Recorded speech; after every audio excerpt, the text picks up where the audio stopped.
Really struggling to find words to describe how I feel. Arsenal nil, Villarreal nil, lost 2-1 on aggregate.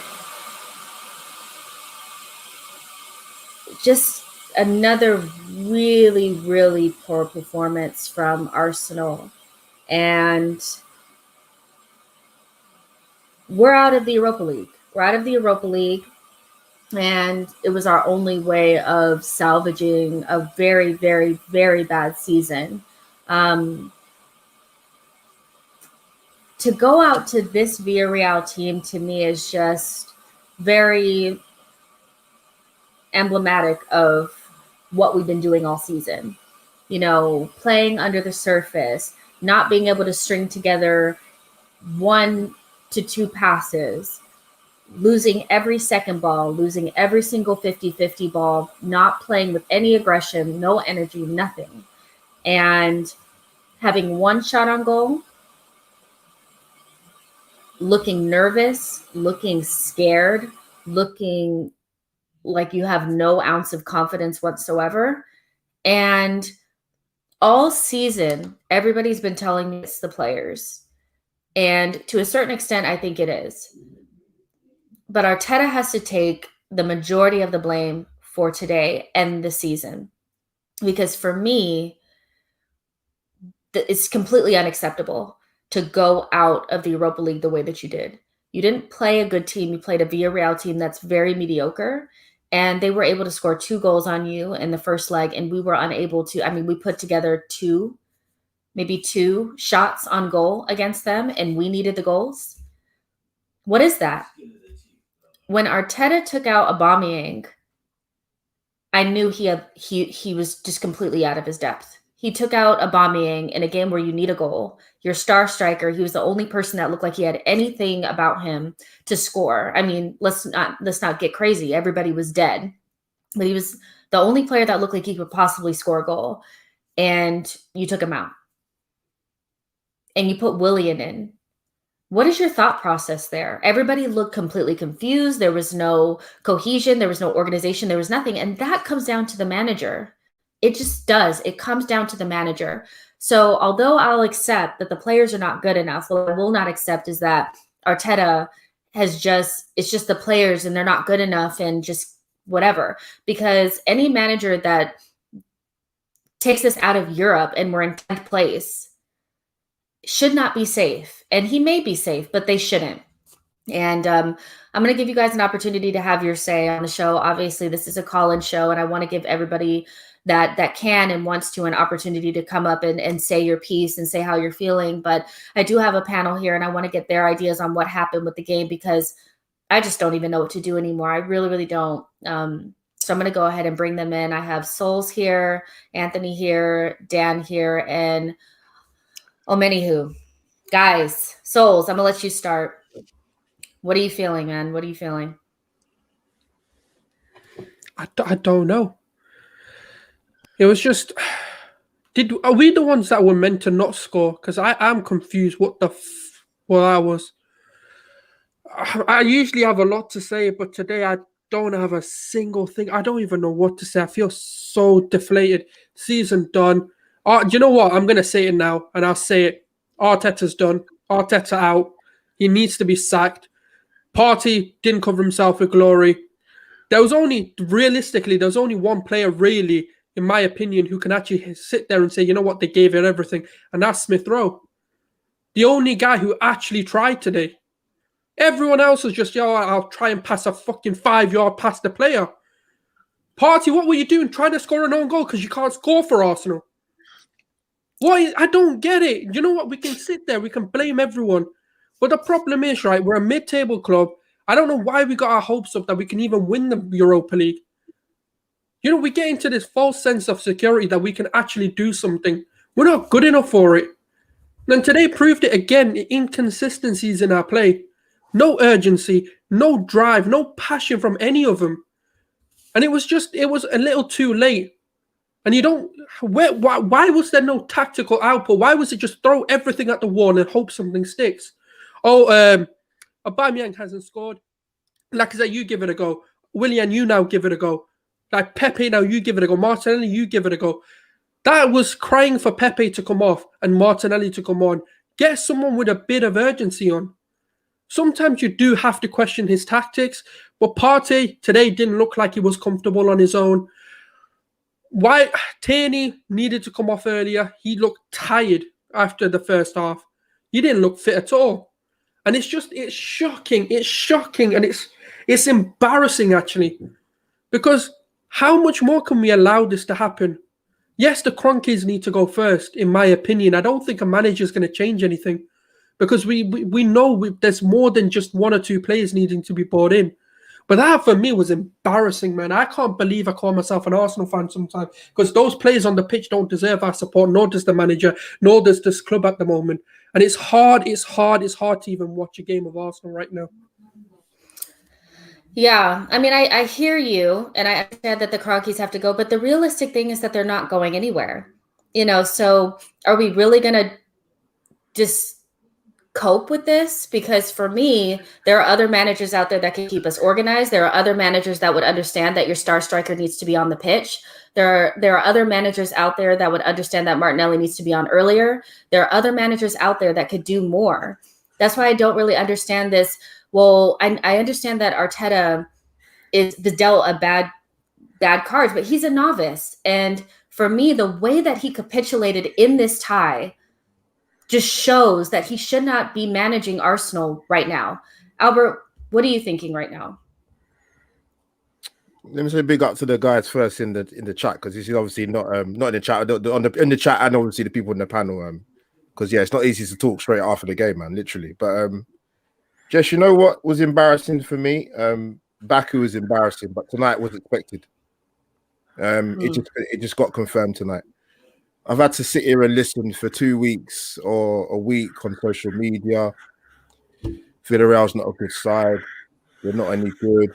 You know how poor they are. And I said to you yesterday, Jess, and I said it a couple of days ago, we're not a good side. What gives us a divine right to go and win tonight? Based on what? You know what I mean? No European football now for the first time in 25 years. It's hitting home now. Like, it's nothing personal against Arteta, but you know, he should never have been in this position in the first place. You know, all the eggs in one basket for the Europa League. We ain't won it. I'm lucky enough to have been alive the last time we won an European trophy.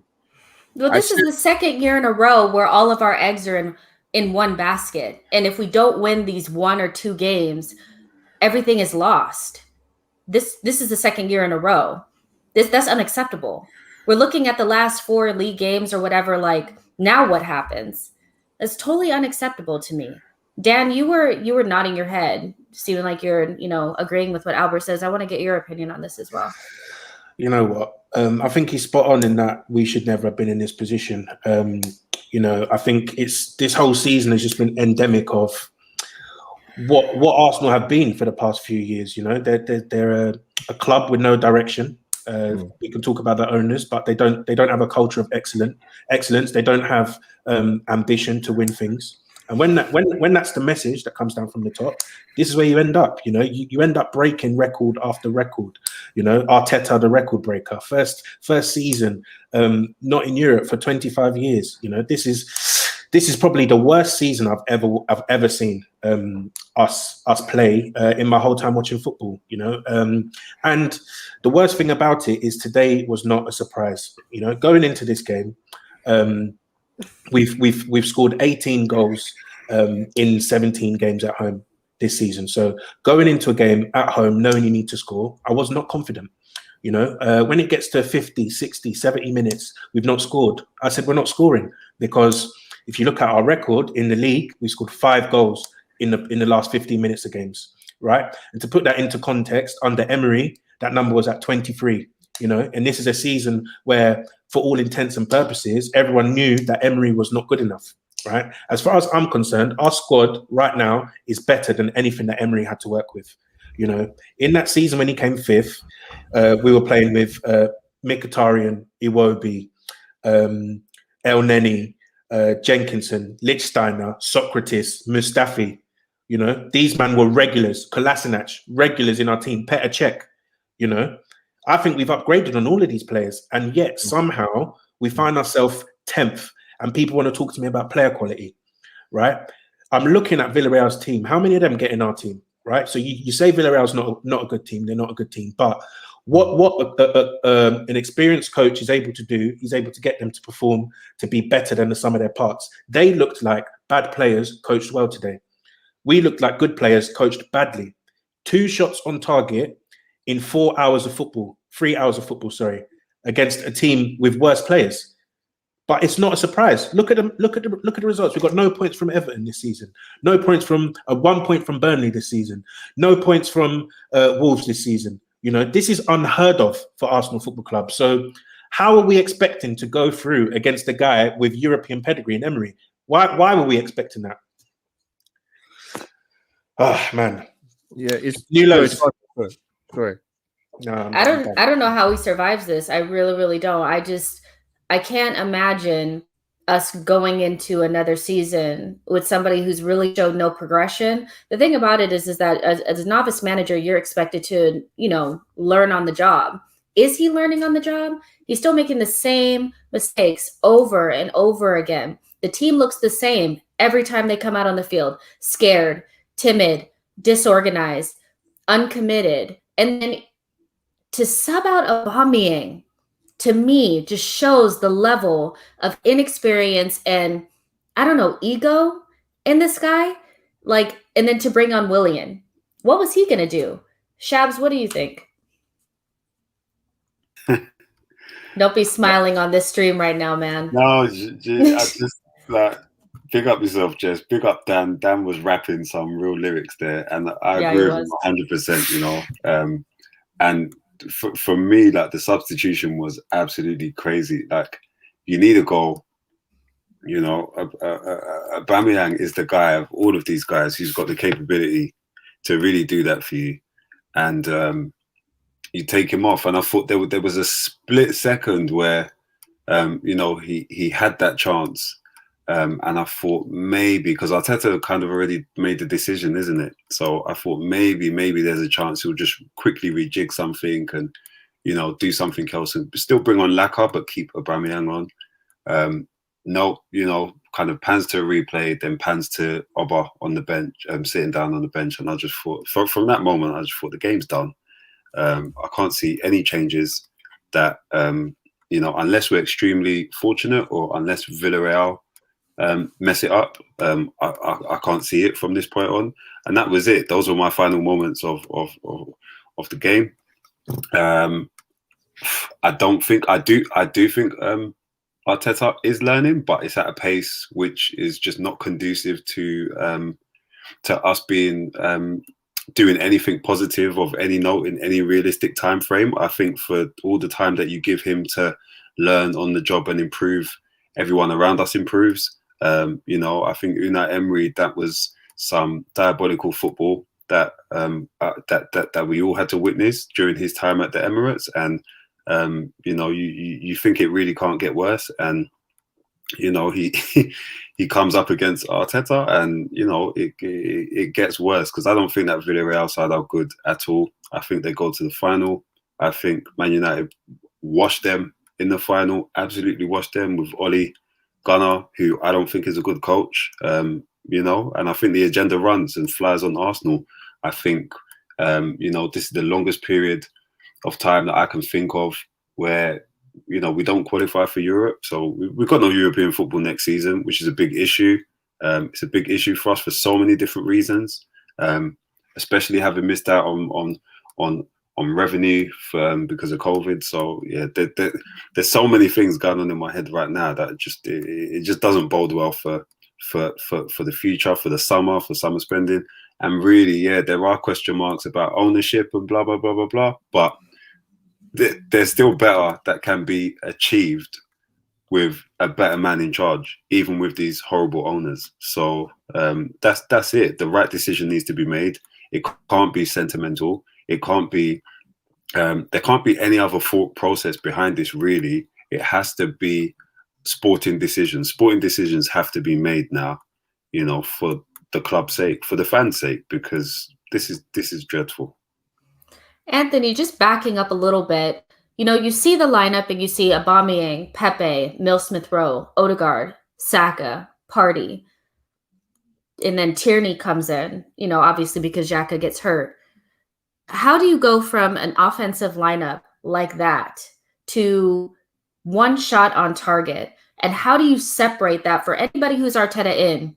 How do you separate that from the manager? How can you say that that's just the players? At this point, I'm having a hard time separating it. So can you, work me through this or try to explain to me how or what you thought when you saw that lineup? We're thinking you're going offensive. One shot on goal, that's not offensive, to me. What are your thoughts on that? Yeah, he tends to do this to us, doesn't he? Every now and again, he gives us this little kind of glimmer of hope that we kind of say, you know what, maybe it's clicked for him. Maybe he's actually listening to what we want, and maybe he's going to change it around. But it's like he put these names on paper to make us happy, but he still sets them out to play the exact same way.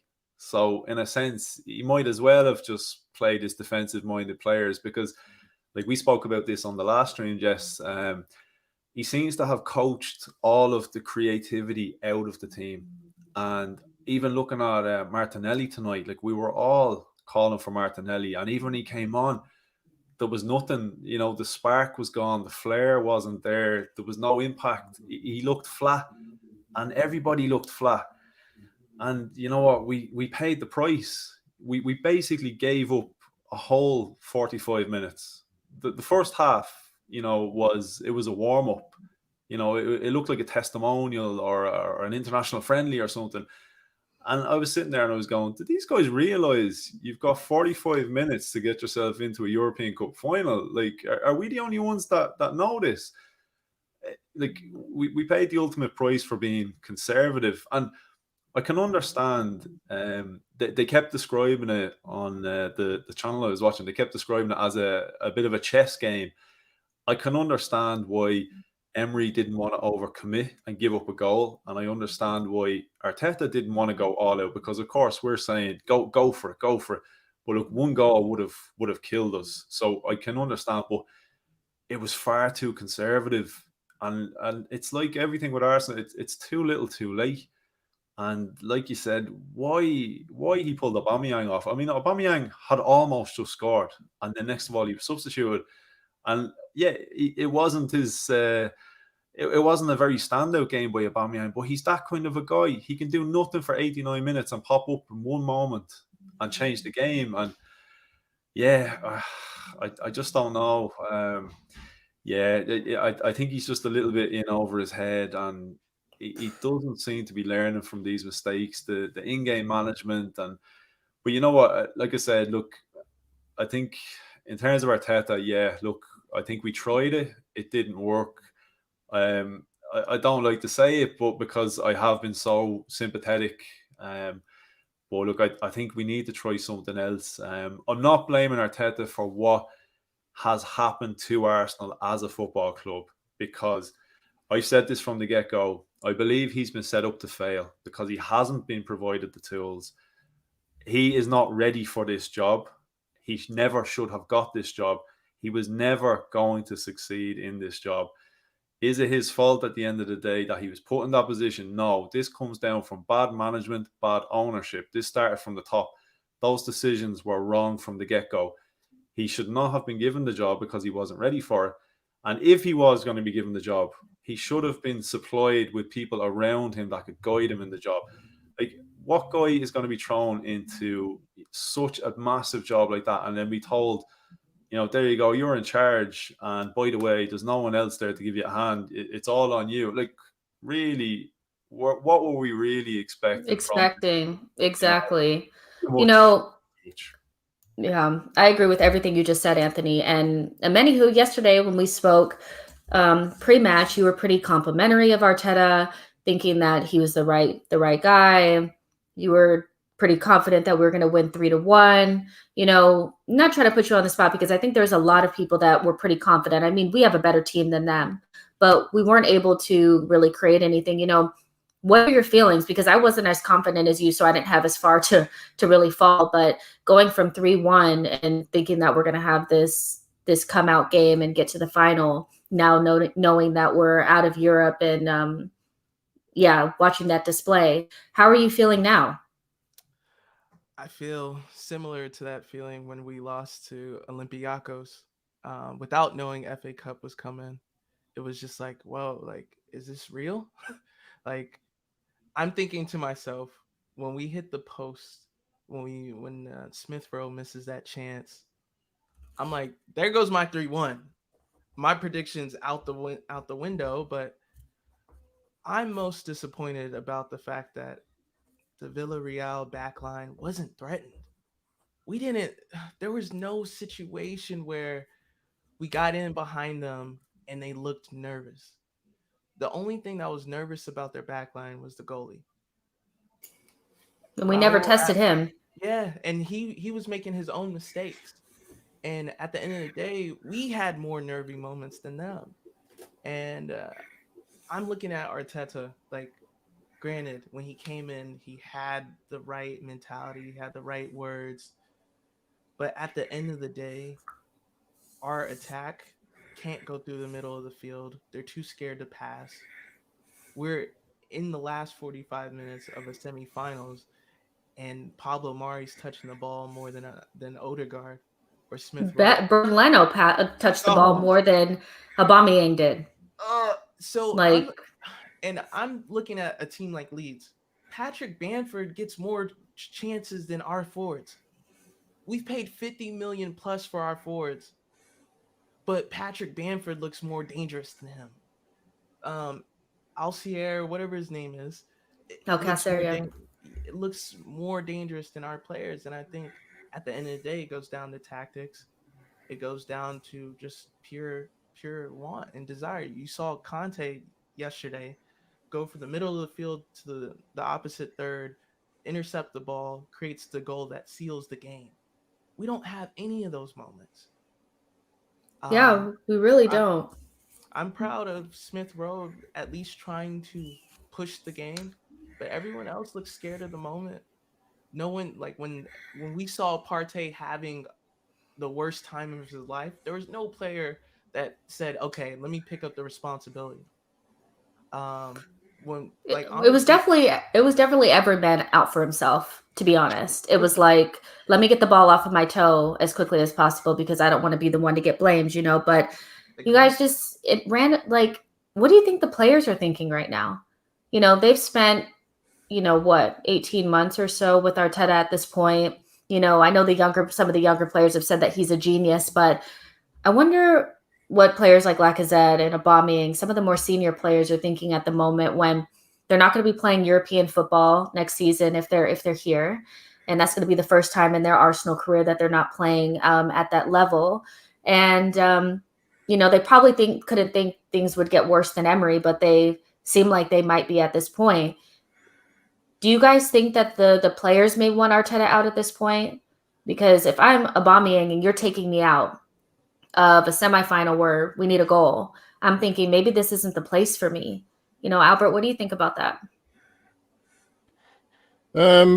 Just, what, it comes back to, I hear what you're saying with the question. And I always take it back to when we bottled it in Baku, and some of these men that started that game are still at this club, still playing for Arsenal. So why fast forward 3 years later think they're going to pull us out of the mire? This time they're not.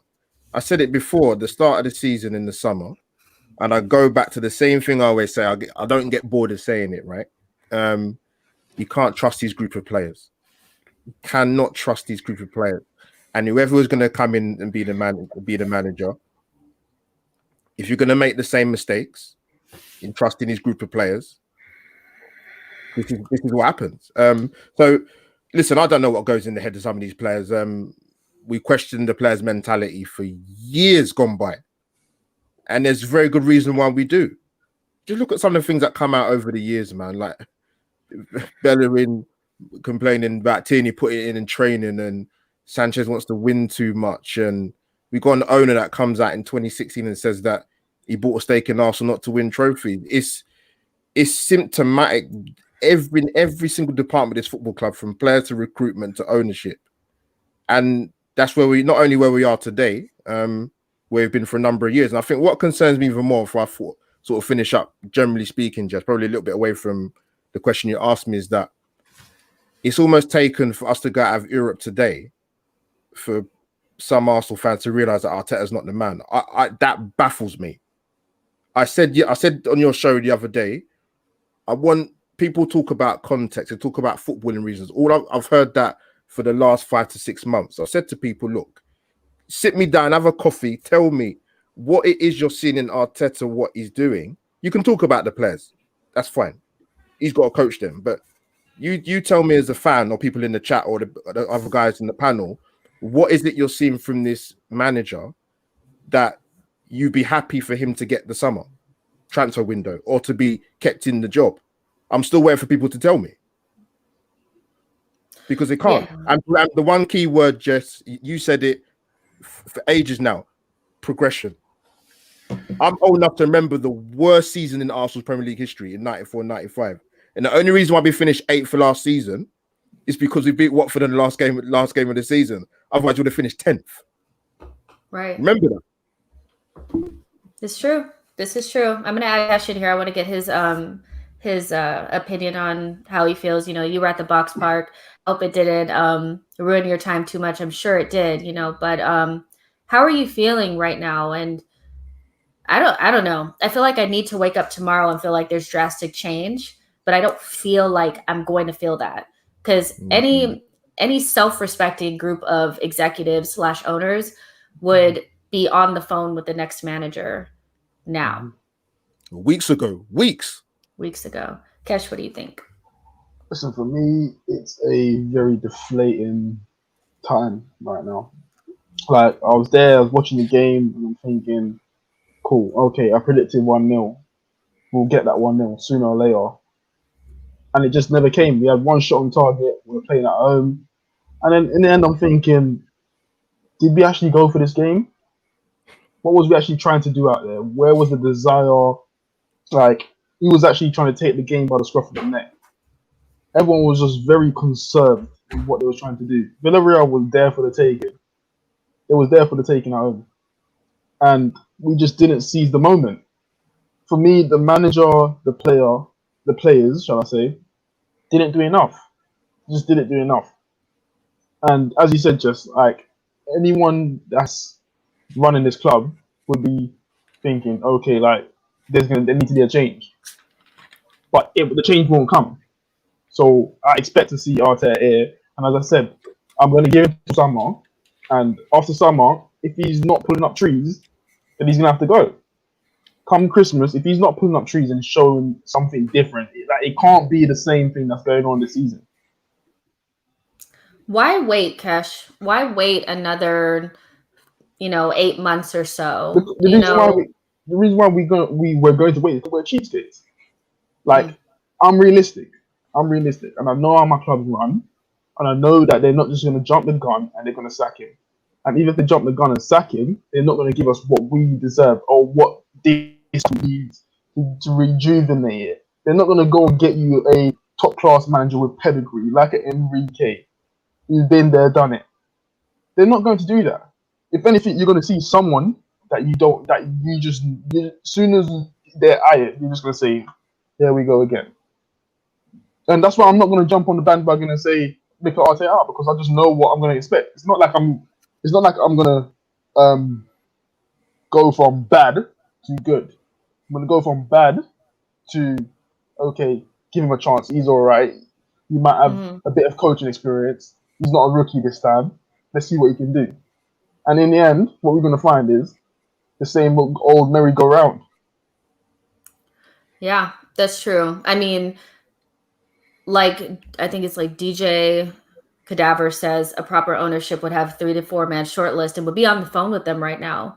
But I think we all kind of know that this is going to continue on and we're going to continue to have Arteta in the job, but just pivoting a little bit away from Arteta for a second, the idea that Thomas Partey has become a crap player overnight, to me, is a little hard it's hard for me to accept, because I just think he's much better than pretty much every single player that we have. But he's I mean, if I had just rate his Arsenal career so far, I'd probably give him a 3 or a 4 because he hasn't been available. And when he has been available, it's been hit or miss. You know, Souls, for you, is that a coaching issue or is that a recruitment issue? I mean, we spent 45 million release clause on this guy and it has to work. What needs to happen from here to next season to get that going? Because right now it's looking like a failed transfer. And I hate to say that because this is my guy, but I was cussing him up one side and down the other today because I thought he was atrocious again. It's the story of Arsenal. We sign one player and don't really build around them. We don't build with that player.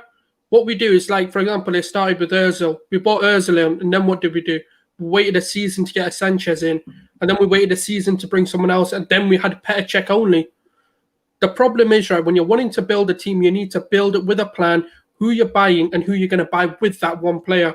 It's not about, like, you know, and this is why I can't criticize Partey. As much as I don't think he's been great, it's not his fault. You can't expect him to come in and turn a team that's already sort of not performing and perform.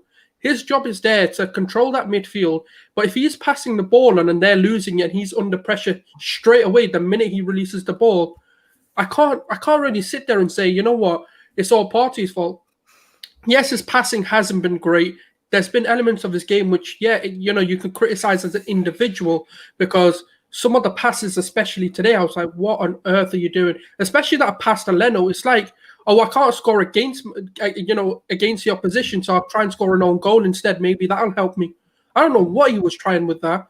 And there are moments like that, which is just a team issue. It's just a club issue. It's a culture issue. As just we have as in players. The problem is, if they're being serious, they need to be like, all right, we're getting Partey. End of this, whenever they wanted to get him, whether it was that deadline signing, they needed to then, in that same window, look at, is Xhaka going to really be good enough? Maybe, but we need to be looking at the likes of Basuma next to him, or we need to be looking at the likes of Odegaard and bringing him in earlier. We needed to do stuff quicker. We need to be signing players more often.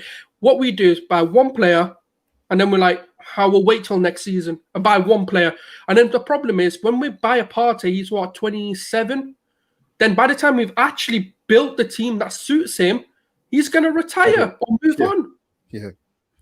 So how do you expect a player like a world-class quality player to come in? It's one player. You know, I don't know why Arsenal or the fans or anyone has this expectation just because they're a world-class player that they're automatically going to turn everyone into a world beater. You can't do it. Either Ronaldo doesn't come into this team or Messi comes into this team and improves us tenfold to make us win the league. You need to build around them. It kind of reminds me a little bit of when I know obviously they're not on the same playing field like at all, but it reminds me of when we bought Granit Xhaka and expected him to be something that he's not and just put him in the midfield alone. And when Arteta came in and decided to try to put some solidity around him, he started to look better. If they go another season without building around this guy, it's going to be a wasted transfer. You can't allow somebody like Thomas to get beat up the way that he did today and expect him to stay, to perform. I mean, he looks unhappy to me. And that upsets me because it's like you get a world-class player and you let him get beat up. That's what we did with Ozil. That's what we did with Aubameyang. We don't surround them with good players. And if I'm Thomas Partey, I'm looking at this like, what is this train wreck that I've just gotten myself into? Kesh, you look like you're about to say something. Listen, he talks a lot about balance, and for me, the balance is just not there in the field. Like, Partey is a person who wants to get on the ball, but in order for people who want to be on the ball to flourish, they need other people who want to be on the ball. There's a lot of other players who are not comfortable with being on the ball and ball retention, just passing and moving. They're not comfortable, and this is why Partey gets caught sometimes. Like even that pass to Leonard, yes, it was a terrible pass, but really and truly, if you got another midfielder with him in there who knows, okay, Partey's getting the ball, let me make the angle for him to receive it. There's a lot of people that's moving scared and do not want to shine. They don't want to show for it. And this is the trouble with Arsenal. We don't play as a team. We've not played for a team for quite a while now. Even before Arteta came in, it was always, Aubameyang the go-to guy. No one else trying to make themselves shine. Even on Wenger, we had Sanchez and Ozil. That season that Sanchez and Ozil they were flourishing together. It was only them two that was really stepping up. No one else wants to be that guy. You can't call to them and say, "Listen, you need to deliver today." But at the same time, this game, Mikel got it wrong. There's a lot of things that he got wrong this game. Like, for instance, we know that we're going to dominate. We're going to get a lot of corners. Yeah. Olden, for me, whenever he gets onto a header, there's no conviction. There's no direction. There's no direction on his header. This game was made for Gabriel. Gabriel should have started this game. That's crazy. Bellerin starting for me is an absolute moronic move. That's a moronic move for me because we've not seen enough from Bellerin this season, and you've seen the likes of Chambers come after a very bad injury, and he's delivered. What's wrong with Cedric? What's wrong with Cedric? Arteta was saying before the game that Bellerin played well against Newcastle. I must watch a different game. He wasn't good. I knew that was going to happen, though. You know what? It's all because of that little assist or whatever he's playing. That's the only reason. And this is what I mean. Is man management is going to have to improve. Come next season, is man management is going to have to improve drastically. If we knew it's the bottom, if we knew... Speak up a little bit, Omenihu, so we can hear you. If we knew we were going to be out of Europe when Arsene Wenger left, would we have taken this? Would we have kept him? I don't think that's the right way to think about things, because I think the fans spoke at the time when Wenger was around. They were tired of it. I think it was the right time for Wenger to go. Probably a bit. He stayed. I think he overstayed. To be honest, he should have gone a couple of seasons beforehand, and you saw that because fans stopped going to the games, and I've never seen that in my lifetime. I think it was 100% the right decision, but when you make a decision like that, you then have to make consecutive good decisions, right? And what this club has done is made consecutive bad decisions. Number one, allowing the likes of Ralph Sanyehi and all of these guys into the club who have a say in how things go, and you get guys like Emery getting the job. And people say, I've seen in the comments, people say Emery wasn't the problem. But again, I think you can be balanced and take the view that Emery wasn't achieving his remit and he needed to go as well, right? So then if you follow that up and say, right, fine, we've got the managerial appointment wrong, we're going to make another one, and you now decide you're going to put this mess of a club, where the behind the scenes isn't sorted. The technical director, there's beef everywhere. People don't know who's in charge of what. There's a bit of a tumultuous environment, right? And then you say we're now going to bring in a complete rookie, and we're going to let him run the show. He's had no managerial experience whatsoever. So not only is he new to managing and running a first team, he's new to the whole, backroom environment, and I just think it's a crazy thing to do something like that. Absolutely crazy. And for me, I think it might be a slightly unpopular opinion, but as far as I'm concerned, I actually don't think that they can sack Arteta right now, because what that says to me is if they sack him now, is that they literally banked this whole season, right, on him winning the Europa League. And I can't fathom that being the case, that you can watch a guy in 9th, 10th, 15th, right? You're calling it, I think when fans are voicing displeasure on, you're calling it noise, I think they called it, from the outside. And they're saying, this guy's going to get the summer regardless of results, right? So whether or not he won this game tonight, it shouldn't actually have a bearing on your decision as a board, because you have said, this guy is the guy. He's going to get investment in summer. He's going to do this, that, and the other, and we're going to go forward because we believe in him. So if they turn around and sack him now, I would say, why did you not sack him in December, right? Why did you give him 5 more months, right? Because what we were seeing was atrocious. We lost 8 of the first 15 games, right? And you said, no, results do not matter. We don't care, right? As long as we're not getting relegated, this guy's staying. right? That's the message that we're getting from all the media outlets. No media was calling for his head, like you saw with Wenger, like you saw with Emery, like you see with all these other managers. Manager under pressure, headline. Arteta's feeling. We didn't get any of that with Arteta because no one from the club was briefing it. So this guy was 100% safe, right? So if that's now the case, they need to now give this guy 200, 300 million in summer. And say, you know what? Here's the keys to the club, because that's the message that we've been sold. So if now they turn around and they say, you know what, we don't trust this guy, they have literally thrown away an entire season for absolutely no reason. For no reason. I can see them doing that though, Dan, because let's just be real, they're trying to get on the good side of the fans. Don't think for a second that they wouldn't take this as an opportunity to use him as a scapegoat and just cut his head off in front of everybody and say, look, justice. No, we're getting rid of this manager. Do you know what the problem with this is? If we get rid of him now, is we've got no summer plan then, because the new manager may not want who Arteta said. He might not want. I know it's going to sound ridiculous, but he might not want a Basuma. He might not want the likes of Awar. He might not want them. He might not even want Odegaard. So the whole plan that this club has now supposedly got for the summer is now scrapped, and they have to redo that. And it's just, for me, that if that happens, right, it is piss poor planning, because you either have a shortlist, but you can't do that because you're in the European competition. You can't have Arteta or the players knowing that a new manager may be in contention in coming in, because that would ruin morale in the team. And it's just piss poor management, really, from the top, because you're in a situation, you're in a Europa League semi-final. Look, whether we have an opportunity to win it or not is a different situation. But you can't let the fans or the players or the club know that, your manager might be out, because that is going to be like, well, I ain't listening to him anymore. I'm just going to do my own thing. And that can actually make you lose. So it's such a tricky situation. We're too close to the summer to revamp all our plans. But then we could be, and this is the problem, if they're going to do it, they now need to get a manager who can actually, the only manager who can come in at this stage is Luis Enrique. Reason being, he has similar ideas to what Arteta wants to do, but he can implement them better, and he'll probably want the similar style of players. He's going to want that money, though. He is going to expect. That's the thing. If right, what they're saying, the board have come out and said, we're going to back Arteta. To me, if you're going to back a manager, supposedly there's money on the table. So if that is the case, then guess what? Enrique will accept the job.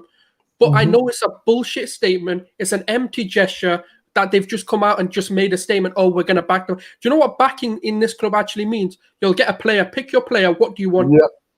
And that's it. No. Go on. We backed you. You got Pepe for 72 million. We backed you. That's what it is. It's not. Arteta didn't even get the player he wanted because he wanted Awar.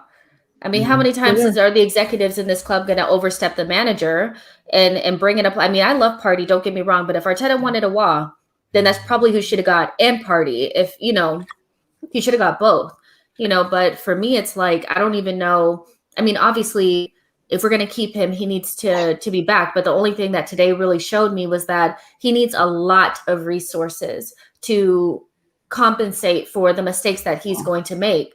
But there also needs to be a deadline. There needs to be some sort of benchmarks, though. There can't just be, if you're in 10th place and we're not in Europe, then you don't have extra competitions to worry about. We need to make the squad smaller, and you need to be near the top 4 in December. The type of investment that needs to go into that is going to be a lot, because don't think for a second the other teams are not going to improve. But I just want to bring Joe in here and see what he has to say. Joe, what are your thoughts after that? Whatever you want to call it, shambolic, whatever you want to call it, performance, whatever. Yeah, I don't know what to call it. My thoughts, it's just heartbreaking, isn't it? I'm trying to be as dispassionate as possible. And yesterday, I was quite sanguine about the whole thing. I had this whole kind of thought. So I was pretty 50-50. I thought we might go out, we might go through, but it'll be scrappy. And I thought, well, if we go out, I was trying to look at it as objectively as possible. I'm thinking 2015, 2016, Chelsea finished 10th. Next season, they'll win the Premier League. Leicester finished 6 points above the relegation zone the season before they won it. And in Klopp's first season, he finished 2 places beneath Rodgers' last season. He was in 8th position. So I'm thinking, whatever happens, there is a path forward for Arsenal, and I wouldn't let a defeat against Villarreal necessarily shake my faith in Arteta's project. But that was kind of depending on, the manager and the players actually turning up. And I think... What is your eye test telling you? I mean, you can look at statistics and examples all you want, but what I saw on that field today was nothing, absolutely nothing. And my eye test keeps telling me that there's a disconnect between what Arteta's asking them to do and the players. He's not getting the most out of you cannot have a team with Pepe, who spent 72 million on, Aubameyang, Bukayo Saka, Emile Smith-Rowe, Odegaard, Thomas Partey, Tierney, and come out with the result that you came out with.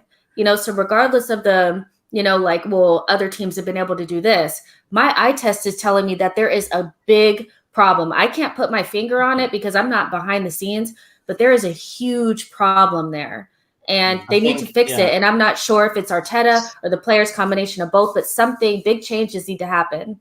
Because I think what I found really gut-wrenching about the whole thing, guys, is that today we needed to outplay Villarreal, and instead we try to outsmart them.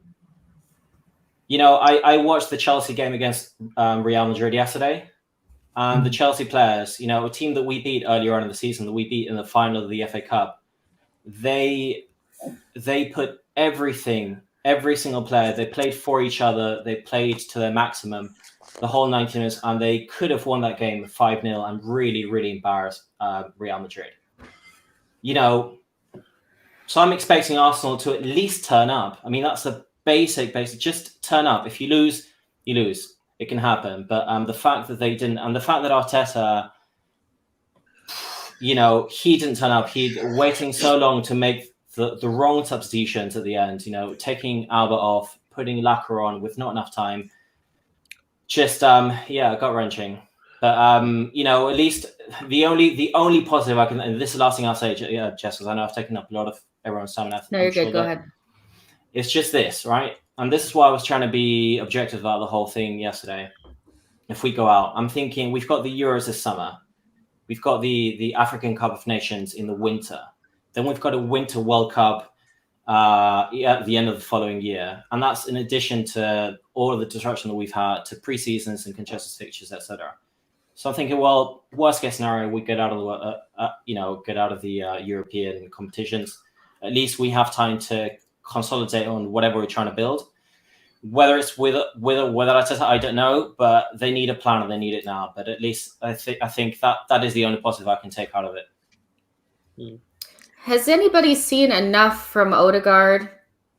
Can we open up a dialogue on Odegaard today? Because he was absolutely non-existent. Is it the system or is it him? Because I'm looking at him like that's not $50 million worth of nothing to me. And I like the player, but wow. Go ahead, Chaz. I like the player.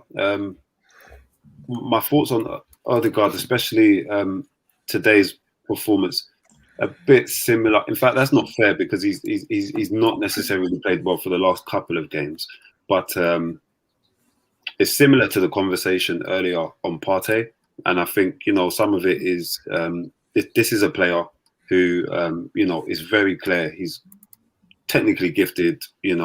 As far as the quality he possesses, by far and away one of our best technical players.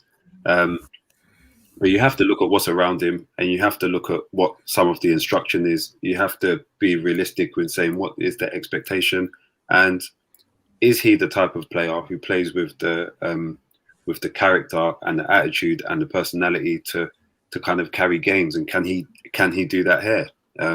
And so he hasn't hit fantastic heights, but I'm looking at this whole team saying there's not a lot of players in there who I really respect, who are playing at a level which even supports Odegaard to do anything good on a consistent basis. And that's what it is. It's about a consistent basis. You can see there are actions that he performs in games to a very high level, to a very high standard. Very similar with Partey, but it's, can you do this in all situations, in all games? No, we can't. And it's really hard when, the players around you can't progress the ball, can't play the ball out of defense, can't can't control the ball or keep possession in the middle third of the pitch, can't sustain attacks moving forward. Like, what do we expect him to do? He spends a lot of time moving around the pitch, trying to find spaces, trying to get in the spaces, hoping for the ball to reach him and find him.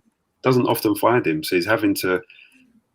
It's Özil-esque, the situation, It reminds me of Özil, and it worries me. It worries me because it's kind of, again, the same conversation about Partey, the same conversation about putting your hopes on one player or one or two players without thinking about the bigger picture, without thinking about how this is actually going to work in tandem, like how we're going to find a system which gets the best out of the players that we have. There are good players. There are some players who don't belong at the club, but there are some players on the pitch who are good footballers. There are players on the pitch who are better footballers than are possessed by the teams who have beaten us. How does it work for them? I mean, look at Aston Villa or West Ham. Like, these are teams that have like one or two players that are good, and then like a bunch of like kind of mediocre players. And those players are they're shining, but they're making the players around them better. The tactics and the way that the team is set up is conducive for all the players to do well. And then those really good players just really stand out. It almost feels like whatever Arteta is asking the players to do is swallowing the really good players and making the bad players even worse. And that's not a good combination. But I have Josh here. And are you a Chelsea fan? Yeah. How do you know? Yeah. I saw your Conte thing. So be easy on us. We're going through it. But yeah, what are your thoughts? So I'm looking at it from an outside perspective, and I've watched Arsenal quite a lot this season. I do see similarities with him and Lampard in terms of them being out of their depth, and obviously they're young managers. But one key thing is that when I hear Arsenal fans say he needs his players in order to almost like fulfill this great team that he's going to have. But the key is, are you deserving of those players? And I'm not trying to compare, but let's look at someone like Graham Potter, for example, who's at Brighton. You can clearly see the weakness in the team is the attacking players. The system is fine because defensively they're good and they create a lot of chances. But with Arsenal, you're saying the centre-backs aren't good enough. We're not creating chances. It shows that there's a total systematic error of the team.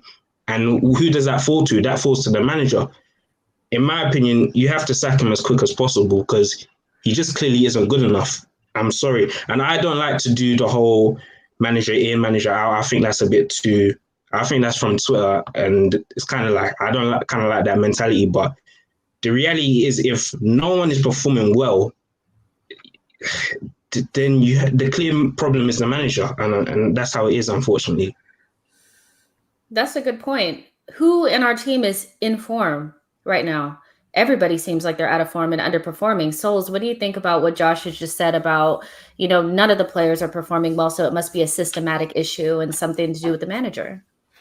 No, I think it's correct. Even if we looked at today, you know what, you can get it wrong, but when you start to see things and frailties in the team, such as like really not really being a good keeper and like spilling the ball every time you try challenging him, why doesn't Arteta say to them, keep doing it? Because you know what? Something will happen. Aubameyang took a shot. He slipped it nearly into his own goal. Why wasn't Arteta telling him, keep going for it? We were seeing the fact that, those diagonal balls were working. We've done it once or twice, and then we stopped doing it. I'm like, when you're starting to look at the beginning, yes, your game plan at the start can be, for what they previously did. But as the game evolves, when you start to see, once you do something and you see, oh, actually, that worked, the manager should be saying to them, do it again, and keep doing it, because they're not picking up on it. But yes, there is a combination of, it's a system issue, but we are now creating, and the thing is, yes, if you said this to me before December, I would have 100% agreed, because we were trash. We were complete trash. But since December, we have gotten a system where some of those issues have been rectified. But the problem is, individual errors have caused us to be where we are. Yes, Arteta is part of those issues as well. Look at Xhaka. 8 goals since he's come to the Premier League have led to goals from his back of his own mistakes. Leno's had at least 2-3 this season. David Luiz has had 2-3 moments of 4 moments. And the problem is, right, it's not 1 or 2 players making mistakes. It's a constant mistakes and you don't know who it's coming from. It could be Partey tomorrow. The only thing is, right, some players have been lucky because their mistakes haven't led to a goal yet. But that can easily happen. Now, that's why I do think that, yes, I agree there can be a system problem, but we are now creating those chances, but we're not putting them away. But then when we come to the back, we're also just making these sloppy mistakes. And I always use, footballers have got to have a form of common sense. Yes, a manager should be giving you instructions, but sometimes you've got to evaluate that pitch on your own and think, yeah, I can't play this ball out of the back. Like when, the Burnley situation to Xhaka, or in the Olympiacos, Olympiacos when that player scored, he always scores against El Arabi scored, when Leno played it out. Took the ball off of Ceballos. Yeah, like sometimes, there's a form of common sense that you need to use, and you need to think about what's the best decision in that moment. Yes, the manager can tell you, this is how I want you to play. But it's like this, right? If your mom's telling you that look both ways before you cross the road, and you decide to cross it when the truck comes, is that your mom's fault? Not really, because it's your fault. Why are you not looking? It's common sense. Use your brain sometimes. So it is a combination of these players just simply, I don't think they've got the IQ to play for a big club. And I don't think they've got the bottle to play in these big competitions, because this isn't the first time. We look at Baku, some of these players, the same players have let us down today that let us down in Baku. And the same players in those moments where we're drawing, we're called upon. And, everyone's screaming for Pepe to play. I don't think he did anything today. Players were calling for, the only one, like I said, the only one is, Croydon De Bruyne. The only person who can sit there and say, you know what, I actually gave it a go. Unfortunately, today Saka was okay. And this is the problem. We're a group of individuals who, for some reason, won't put the extra yard in for each other. And you can blame the manager, but sometimes the players also, it's a combination for me. I don't think they're getting it because they're not good enough. And I don't think Arteta's getting the fact they're not good enough. And I think it's just someone needs to give. And I don't know who that's going to be. Before I get Dan's ideas on this, I want to bring Aslan in. But Josh, thank you so much for your contribution. I really appreciate it, and enjoy the final of the Champions League. Can I just say one thing before I leave? Can I just say one thing? Is that some of the points that you're making, it just sounds similar to what Chelsea fans were saying, where Lampard Jorginho isn't good enough for Lampard, Rudiger's this, Rudiger's that. And obviously we have to be careful with Tuchel anyway, because he hasn't done it over a longer period. So obviously we have to see it. But some of these players that we're talking about Jorginho might be getting a new contract. People are saying Rudiger's been the best he's ever been.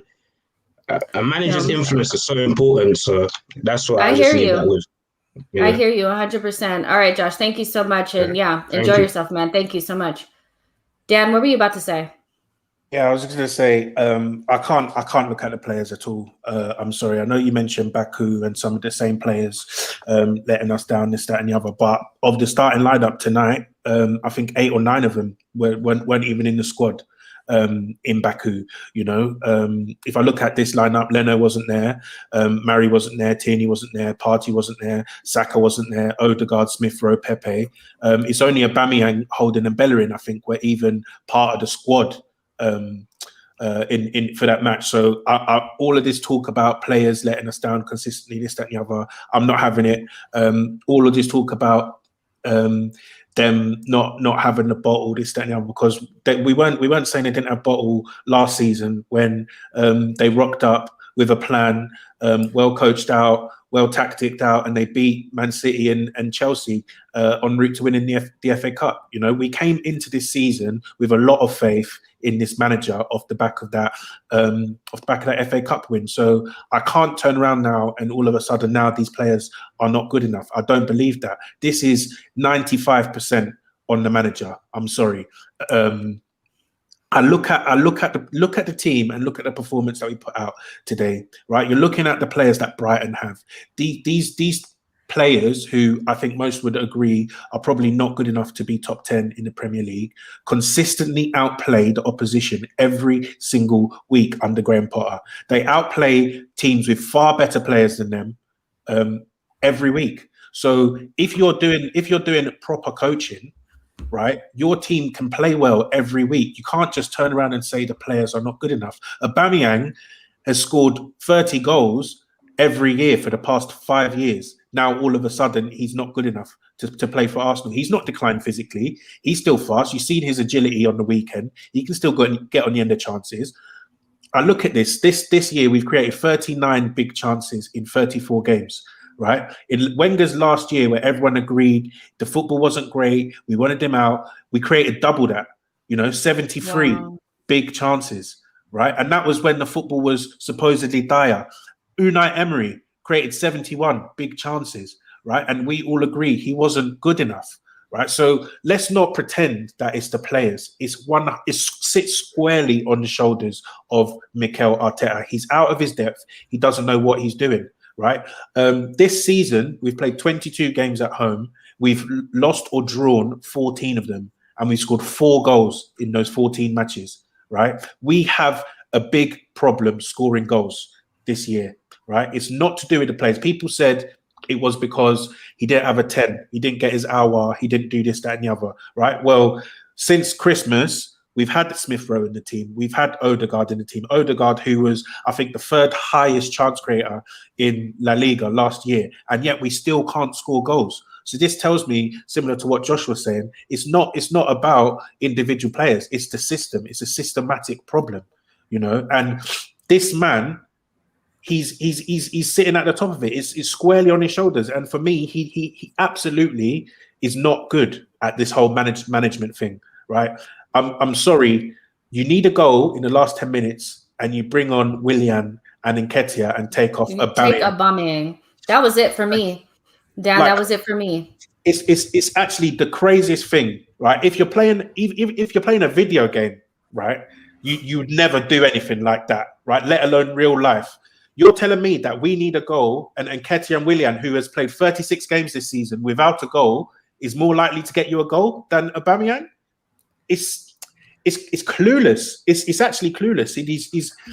I just can't especially justify the timing of it. It was just after Aubameyang was this far away from scoring. Sense. He capitulated. That's you know what? And when I think back at that, I'm like, okay, yeah, Arteta compromised in his first season, got the team solidified, and we played in a 3-4-3, and we were getting results then. He switched to this new system, tore them out, and we haven't had a solidified system all season. We still don't know who our starting 11 is. We still don't know how we're going to be playing. Can anybody tell me what the philosophy is? No. But we had a philosophy at the end of the season. He doesn't want to compromise with these players. Somebody said yesterday that he was bougie, and I think that that's what it is. He wants to play Manchester City way with Arsenal players, and that's not what you have is an abundance of really fast, direct offensive players. Why not just play more direct? He wants to play silly triangles, and that just shows me that he's willing to die on this hill at the expense of us. And that's not okay. Any manager that comes in right now would say, you know what, let me just simplify this. Kick it into the channels for Aubameyang and Pepe and Saka to run onto. Put Martinelli on the field. Play your best 11. But he's making it so complicated, and I'm just I'm looking at him and I'm like, are you going to switch it up? Are you ever going to get it? Or are you just going to die on this hill? Because this is what you believe is best, But let me bring Aslan in here. You good, man? How are you? Evening, Jess. Hello, everyone on the panel. Where do I begin? I can't lie, Jess. I'm vexed, but I'll try and do my best to keep my composure. Yeah, I mean, you heard me yesterday. I have strong opinions about Arteta. This guy's not the answer. We've had 18 L's this season in 90-minute games. It's just unacceptable. Tonight's starting 11, I didn't agree with. What has Cedric done to be not picked? Last I remember... Can I answer that quickly? Apparently, he was in hospital yesterday for 24 hours, hence why he wasn't properly played. Apparently, he had a stomach bug or something, and Arteta just didn't want to play him just in case. Okay, so the back of, correct me if I'm wrong, my memory's a bit bad when it comes to looking back and thinking back on previous games, but when we beat Tottenham at home, did Cedric not start that game? Come full time, Arteta was hugging him up, being a hugging merchant on how good he was playing. But yet, what's his reward? The guy gets dropped. Then we see Callum Chambers coming in for a couple of games. He's not up to par. He's not up to standard. Then he gets dropped, and now Hector Bellerin comes in. This, like, I don't know, like, what goes through now. Is it down to tactics? Is it instructions from Arteta for when Hector Bellerin starts in the team? You know, don't go on the outside. Always come inside. Now we see these tactics with Pep, with Man City, but the caliber of players that Pep has compared to the caliber of players we have, when you scale them up, we're not up there. We don't have those star quality players to be playing this inverted right back style.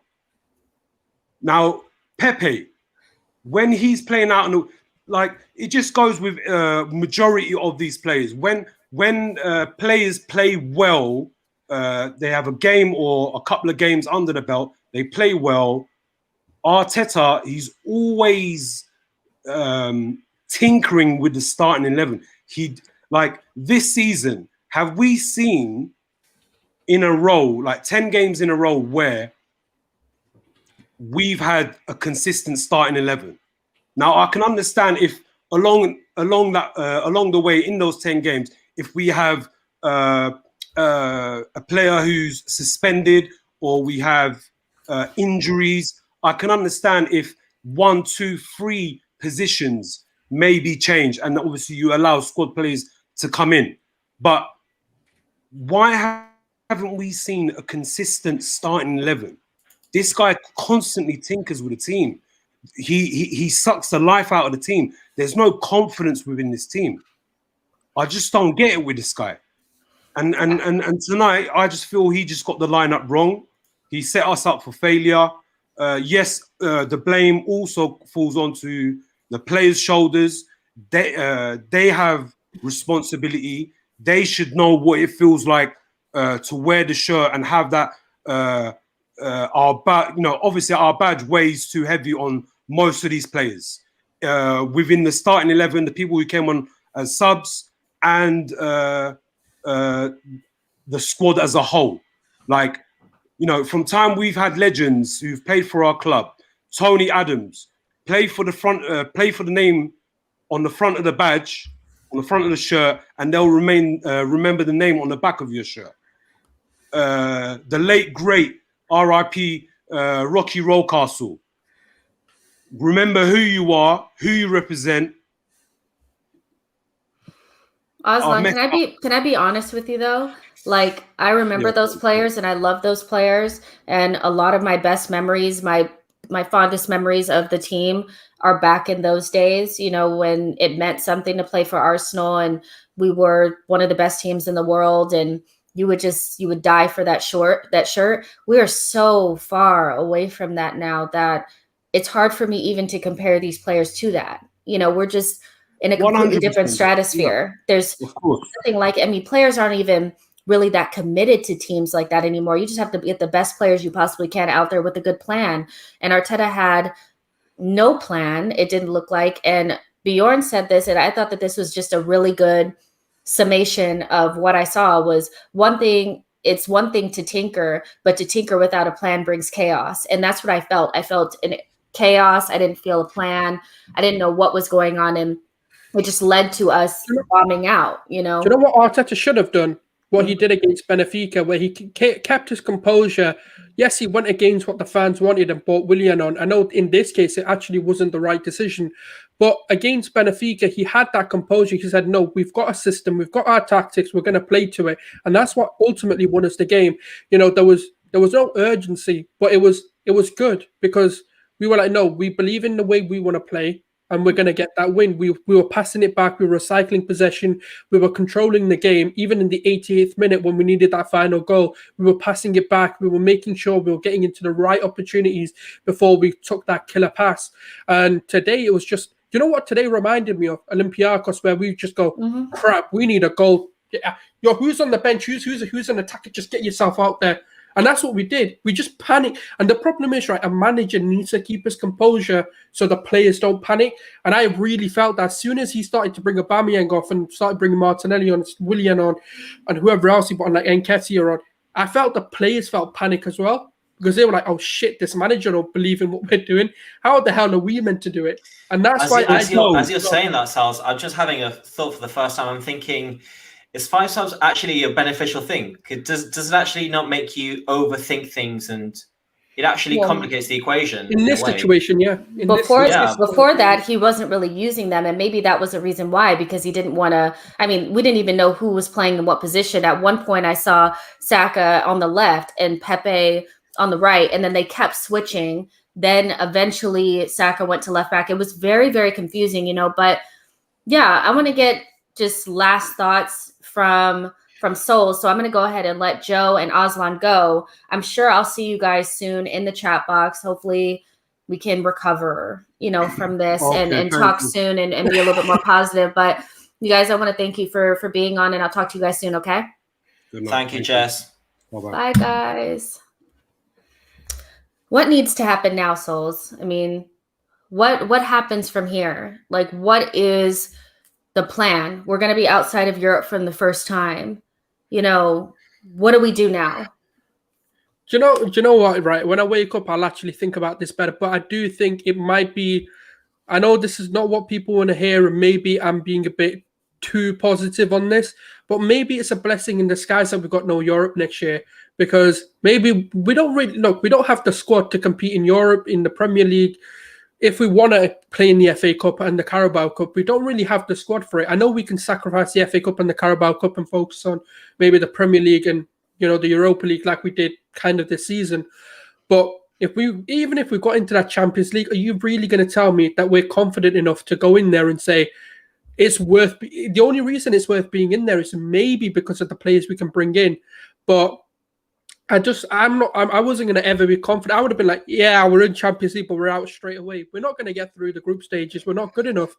And I hope, what I really want to see is them, and I've said this for if they want to persist with Arteta, persist with him. I'm not really fussed. But what I want to see is this board now showing that what they need to do is sit with Arteta and sit with maybe Aubameyang or whoever they deem the future captain of Arsenal, and the likes of Edu and Vinay, and I know the Cronkies will never get involved, but they need to sit down around the table and really think about, okay, if we're going to now continuously support you, what do you need from us? What can we do in this? I know they've already got this plan, and I don't even know I'm not really believing in this plan of the summer and what they're going to bring in the window until I see it. But they really need to sit down and say, okay, Arteta, what do you want? All right, you want Basuma? Right, we'll get you Basuma. You want Aouar? Right, we'll get you Aouar. Or they need to say to him, look, we can get you, you've got this budget. Tell us the top 3 players you want. We'll go get them for you. The other positions, if you need it for depth, we'll go and get you someone that's adequate. But that's not going to happen. Because, like I said, their backing, and it's traditionally has been, you'll get one sort of quality player, or deemed a quality, like a Pepe, for example, or a Partey, and then you've got to wait. And if that's the case, it doesn't matter who you bring in. The manager can be anyone. You can bring Pep in, and he's going to be like, "Well, did you really think I was going to get you Europe with this?" And that's the problem. You need to sit with the manager, understand their plan, and recruit for them, rather than, well, all right, you want a Basuma? It's a bit out of our budget. All right, we'll go get you another Xhaka instead, because that's what we want. And that's the problem. You can't do it. You need to sit down. If you want Basuma, go get him Basuma. Unless United beat us to it or something, You know, if a bigger club come in and they take him, there's nothing really you can do about it if he chooses to go to another club. But Awar didn't go anywhere, so why didn't you go get Awar for him? Partey's not going to go anywhere, so get them both. Show us that you're ambitious, because that's for me the biggest problem. They're not showing it. You're not going to get Enrique, Allegri, Benitez, or maybe Benitez, but you know, even Nagelsmann before he signed, or Ten Hag before he signed.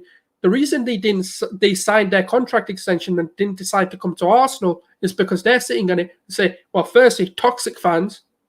Look, I'm not saying it's a bad thing that we're being toxic, but we are for the right reasons. But from an outsider looking in, we're toxic. That's, you know, going for the manager's head. We're going for the owners. We're not in a good state like that. I'm not going to get backed.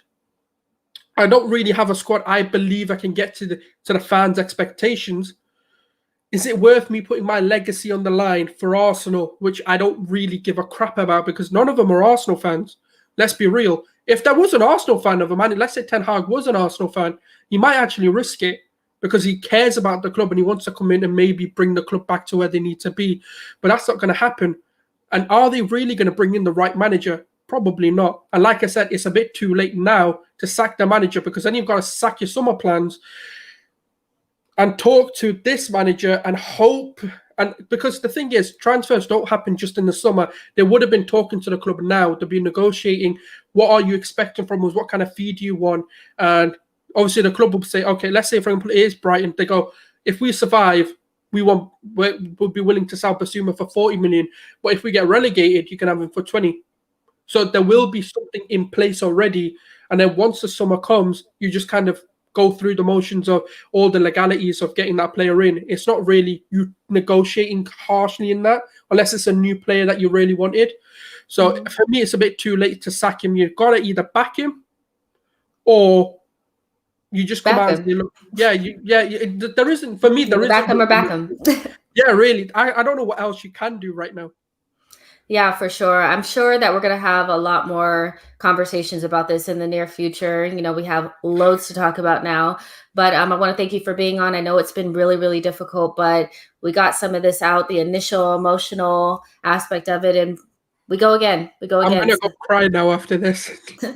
All right. Well, I'll talk to you soon, Souls. Thank you for being here.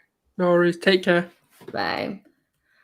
All right, you guys. So my final thoughts on this is just, you know, Arteta had kind of said before, when we were getting towards the end of the Europa League, that he was not planning a summer outside of Europe. He didn't even want to let it infiltrate his thoughts.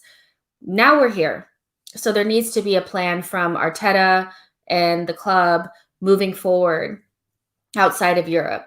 And I agree with Souls that I think it's too late to fire Arteta. And if we were a properly ran club, we would not have a manager in place where our summer plans revolve around that person being here, because a good club has plans built around a director of football, and regardless if the manager is there, those plans go forward and you find a manager that could fit those plans. We've done it backwards again. We're back in an Arsene Wenger situation where they're running everything, so everything revolves around them. The problem is that Arsene was a world-class manager and Arteta is a novice. So if they decide to keep Arteta, which I feel like they will, we need to start looking at plans outside of Europe.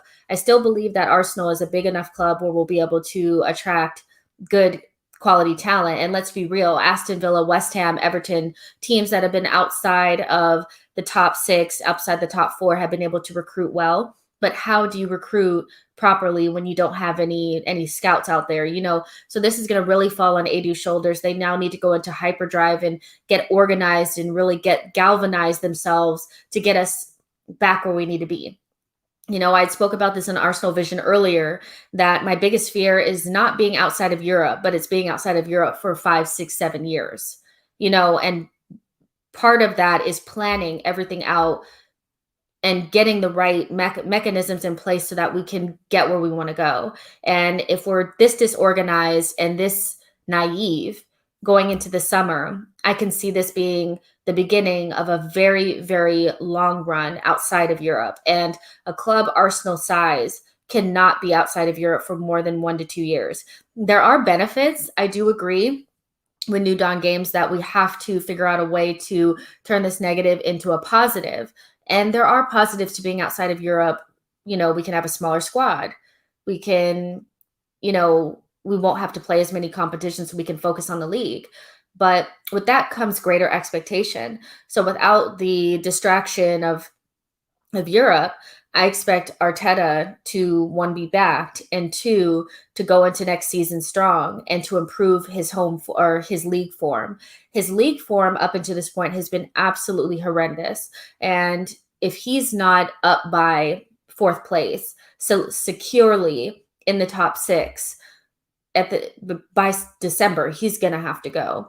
And I hope that the club has some sort of, I don't know, some sort of plan, some sort of, you know, whatever to get us into a better situation next season. But the plan doesn't seem to be there. I'm not really sure, you know, where we go from here. But for me, regardless of what happens, if he's not secure in the top 5, you know, next season by December, he's got to go. He's not learning quick enough for me.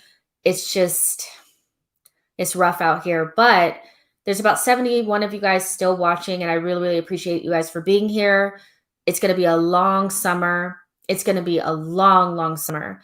But I will be here for you guys. We'll talk about transfers. We'll talk about squad building, all those things. And I really hope that you guys take care of yourselves, that you guys continue to watch the channel. We're going to try to be as positive as we can around here. And like the video and subscribe to the channel. And I will see you guys tomorrow for the post-match show. I'll also be doing a podcast with You Are My Arsenal. I'm the host of that show. So make sure you guys tune into that as well. And yeah, guys, I'll see you guys in the next one. Bye, everyone.